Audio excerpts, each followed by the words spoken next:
individually. It's sunny out.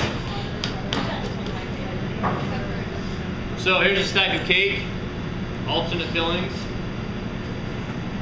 It looks delicious. Sean, anybody your jacket up, please? Thank you. So this is already has split it lengthwise, stacked it up, or rotated, stacked it up again, filled it in the middle. So this has not been chilled, but depends on the temperature and how easily it moves. So if you have to chill it, if you don't have to chill it. It's gonna stay, in place. That's fine. Let me wipe this table aside. Someone give me a paper towel, please. Just one or two is good. Thanks. Thank you. So again, the cake should be at the corner of the table, the edge, as well as the knife, which should be right here. So basically, you stack of cake, and then keep that on the corner at all times. The cake at the corner at all times, and then this just below the far corner, opposite corner. All right. Get this one.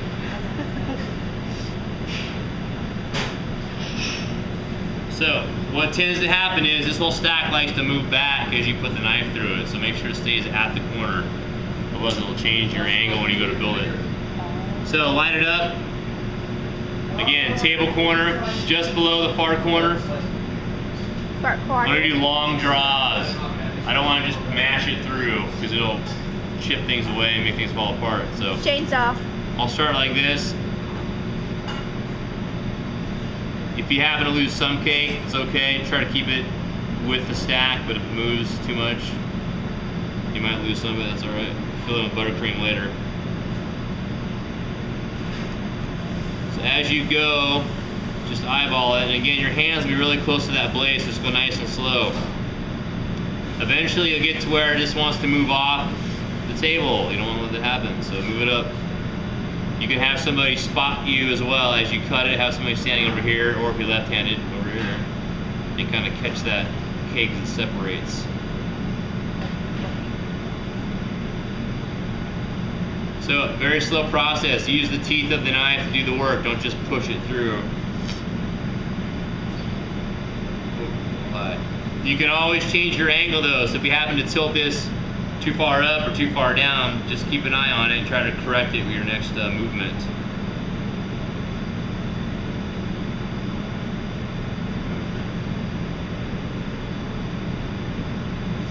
So any questions on this?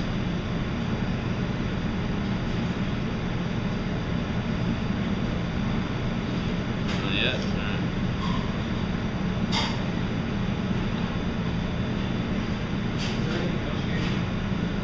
Alright, so there's the cut.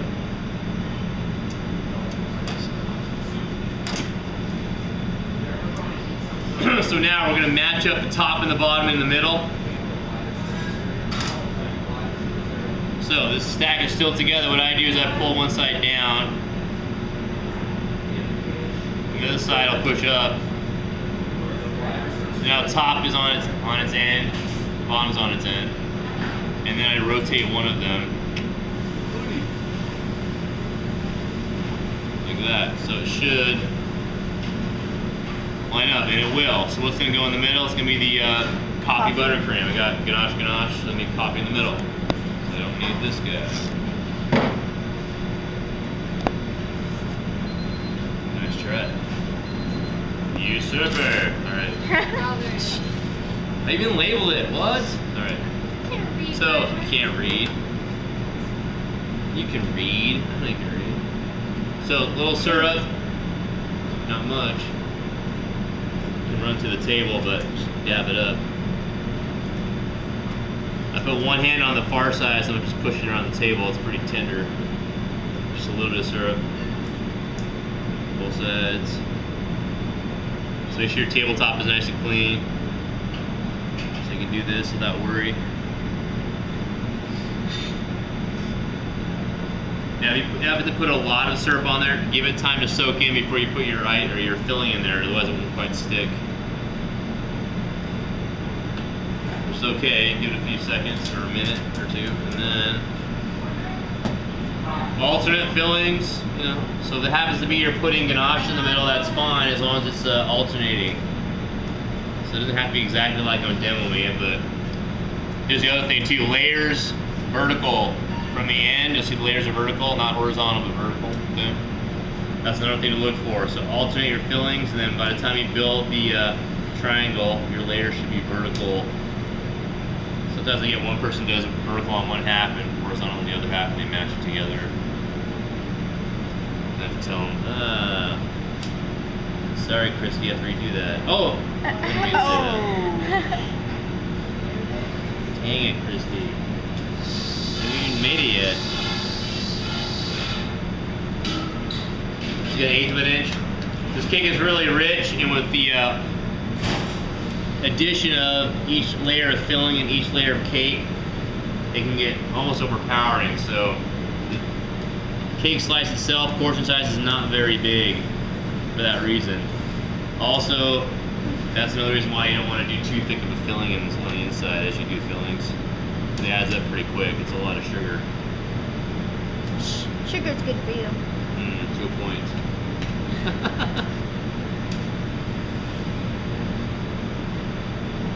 Alright, so a little layer in there. More on the end so you can see it.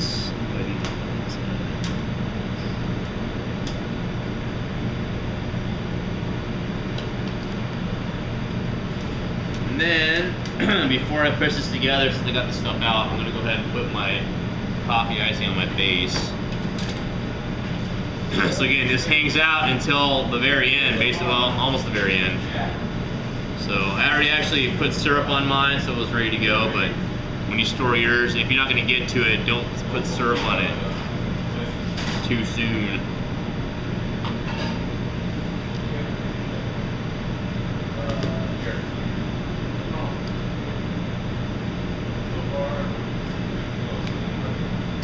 So this torte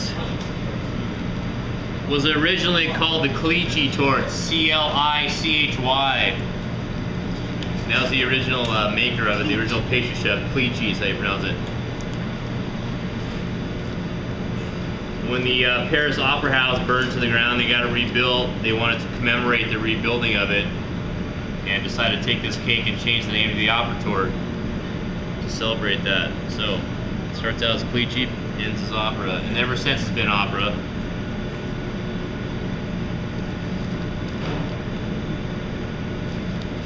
So one of the first times that the chocolate buttercream was used, and some versions don't include that.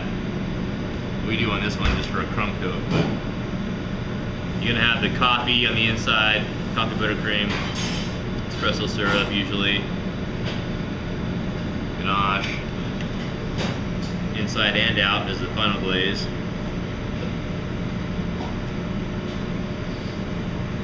And normally you're going to see this layered flat, maybe cut into squares or rectangular pieces. And again, they aren't very tall because there's so much going on. So they're usually, you know, maybe an inch or an inch and a half at most thick. And then you'll see it cut into squares or rectangles for a serving size. You might even see gold leaf as part of the garnish. A little piece of gold leaf on top.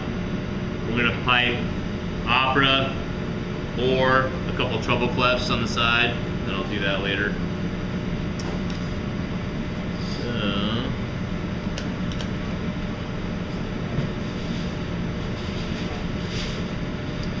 I do want to build this on parchment too, so I can deal with that crumb coat of chocolate buttercream later on.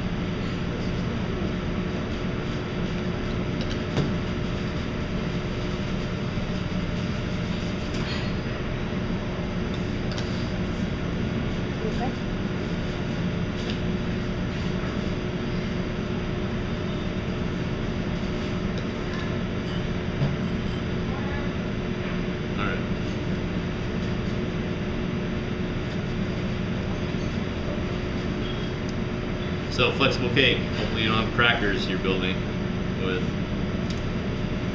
Alright, now I can press this together.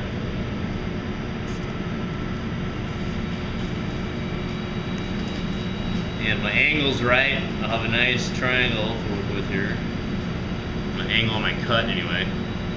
And again, this little stuff at the base here on either side, try to keep it around, but sometimes it'll kind of break off and fall to the floor, or even you might lose it, who knows. But try to keep it around. If you don't, we can always fill in those little gaps with the chocolate buttercream on the outside.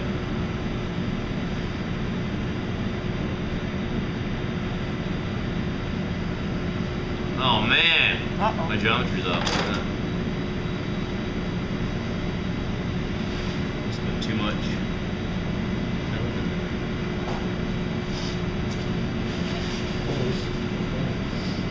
Alright. So any questions on that? Okay. So now I'm going to pull out one that I've already got crumb coated and kept frozen for 2 whole months. So it's wrapped up in plastic wrap and aluminum foil. We can taste that so you can see what it tastes like. Better than you think. With all the fat and sugar actually beats pretty well. You have to wrap it in plastic wrap, and then you double plastic wrap and foil and then crisp it closed. So, work this up real quick and I'll get that out, and then glaze it and decorate the outside of it. So it would be better if we chose it at this point, as long as we could pour the ganache on it. Yeah. Well, you need to crumb coat it too. And by the way, you can freeze it at this point too. You can actually build the whole thing almost done, wrap that and freeze it, and then just thaw it out and finish it by glazing it, or crumb coating and glazing it, or even like I did, I crumb coat it then freeze it. And it works out pretty well actually. Special order cakes and stuff? Sure. So you can do a bunch of these, like set aside 1 day of production during the week or 1 day a month or something.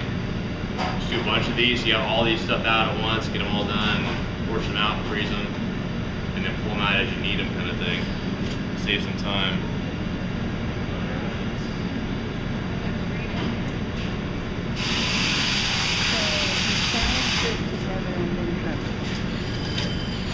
So I already opened this up to kind of check the peak on my icing. And this has got the chocolate French buttercream on the outside.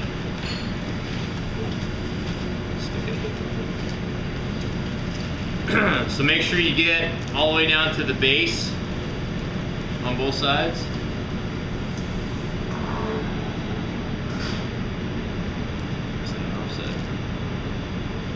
When this buttercream is cold, you can pretty much carve it and make a nice peak at the top and take off the extra or shape it even. So don't be afraid to kind of manipulate it after it's been chilled. So you can kind of go in there and carve it away to reshape it a little bit, and it holds up pretty well. So that way, when you go down with the ganache, it's going to soften this peak a little bit, because it is going to be warmer than the icing is now. But the more exaggerated peak you've got right now, the more that's going to hang around after you glaze it. So you want to avoid rounding it totally off, so get a good corner on that peak. The ends are not going to be cleaned up just yet. I'm going to glaze it first, and then I'll cut just the very outside edges off so you can get a clean view of the inside for presentation too. But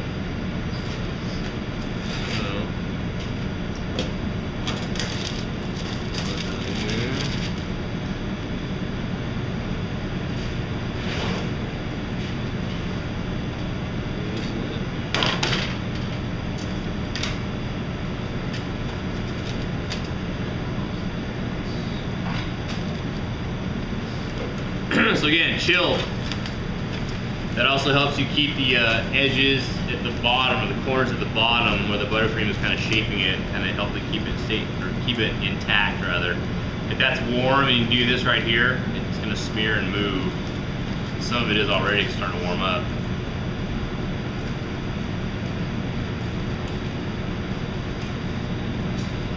You know, glaze this on its own. So it's not got cardboard underneath it or parchment or anything right now. It's just on its own on the rack.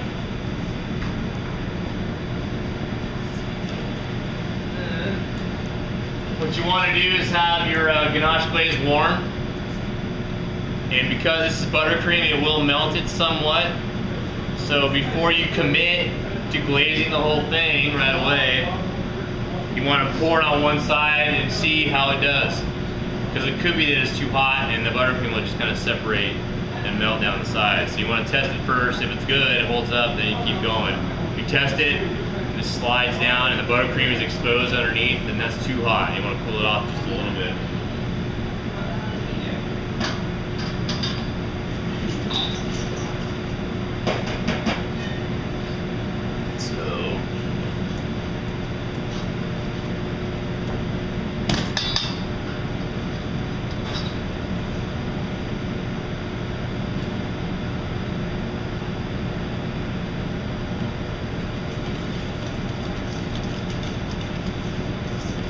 So one thing about ganache is it does hold air, and something about this or even any finished dessert you want to glaze it with, you want to try to avoid any of those big air pockets from showing up on the surface. So sometimes the best thing you can do is actually give it a good tap after you stir it with a whisk, just to make sure it's emulsified. It's going to incorporate some air in order to get some of the bigger ones out, which happen tabletop sometimes. Those bubbles out so they don't just settle on the surface. So the bottom is wiped off. I'm going to test the edge here, like an inch or so. And that's going to do pretty well, I think. So right now the buttercream is not exposed. It's staying where it is. It's not melting and pulling away. So I'm going to go ahead and glaze the whole thing now. It's a good temperature. Give it time to roll down the sides, so move as slow as you have to, not too quickly. Like a giant candy bar.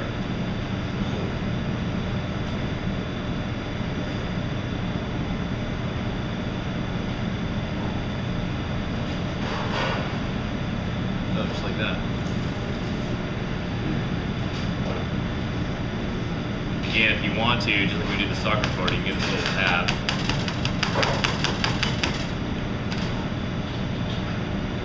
I'm going to cut a new board for this one. Nice and clean.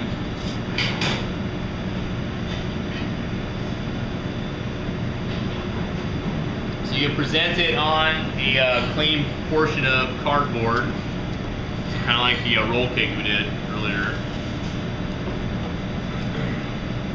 So the length's okay on this. I just need to cut one that's wide enough to fit that, maybe a little extra. Mark is store it first.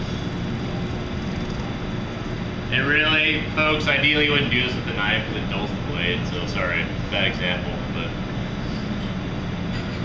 until you cut paper with a knife, it'll dull the blade a little quicker than for just food.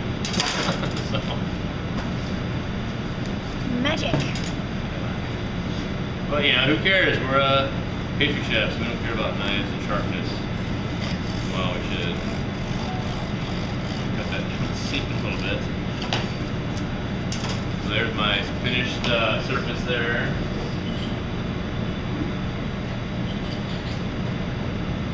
Okay, some more paper towels, please. Sorry, I didn't have enough. So, just like before, I need to get this underneath, transfer it, and hopefully leave it clean. Thank you.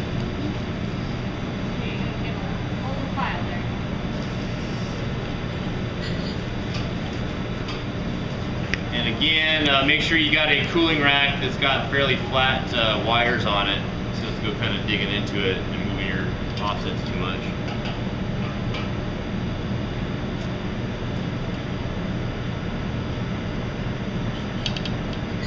Shouldn't have gone that far out that far side here. It should just stop short.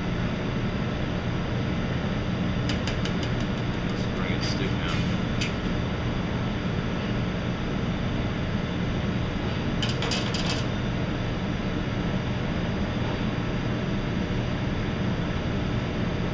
Yep, went too far, so try to go just into the middle of the cake, not all the way out the other side, because I ended up hitting this stuff here. I didn't want to do that. But. So get to that point, trim off just the very ends.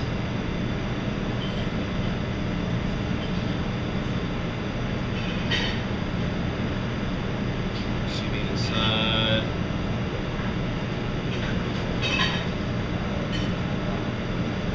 cleans up the outer portions here. So no sawing motion on it either, just straight down with that blade. So you can see where I had to kind of correct at the peak there. I had to add a little extra of that chocolate icing there to kind of make sure it's that triangle shape, and even down in the corners here. So that is possible. You might have a little bit extra where you gotta fill in a gap or something, but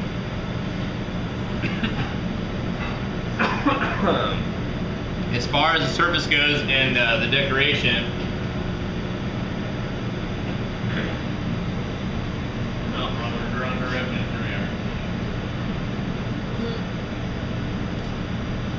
that's the treble clef. People do it differently. Some people do it from the bottom up. I always do it from the center out, but just swirl, come up with the loop. You don't have to do the treble clef if you don't want to. You can just write the word opera in script or print if that's better for you. So what I like to do is, because the surface is so slanted, I try to get it a little more flat so when I pipe onto it, it doesn't just run down the side. So what I do is I'll just put it offset like this. And when I'm doing it, I'll do it towards me because I can't do this upside down and backwards. Maybe someday, but that way the surface is a little flatter, easier to work with. So you want a good temperature on your chocolate, so just melted, not too hot, not too cold. And white chocolate. Although a lot of places use dark chocolate. I think this picture in the book uses dark chocolate filigree. I don't know if it's dark or not. Dark chocolate all the time.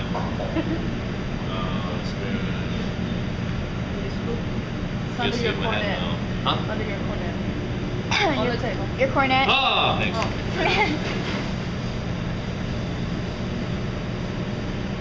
So if it's not too hot and it's just melted, this will be a nice and easy thing to pipe out and not too runny. So that's the thing. Don't get it too hot.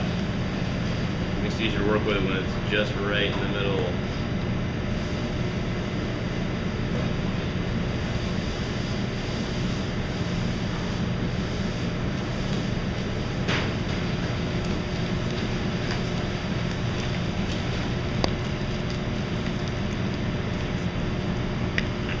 So cut a nice small hole out of the tip.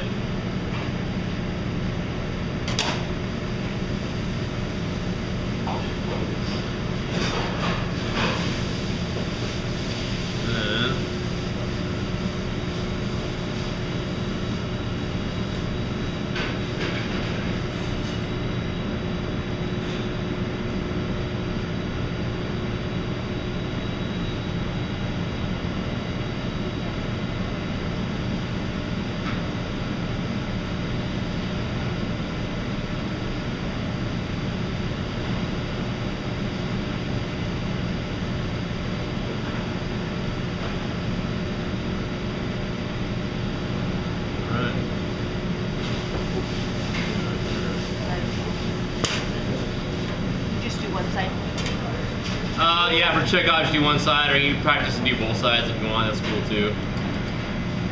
But, so opera or treble clef or both for checkout. Okay. You guys have any questions on that? What? No. No checkoff. After you do checkoff, you can do it. Sure. So I'm gonna cut some pieces out of this. You guys can taste it. Yeah. Remember, 2 months in the freezer, you're like, ugh, this is gonna be good. Well, you can't taste it. No, I can't, but I bet you would. Everyone except for Sammy. And Sterling. And don't Sterling. And Jenny. And Jenny. What? Lactose. Oh, really? Yeah. Ah. Jenny can eat it. She's lactose intolerant or not. Oh, okay. She's not practicing lactose intolerance.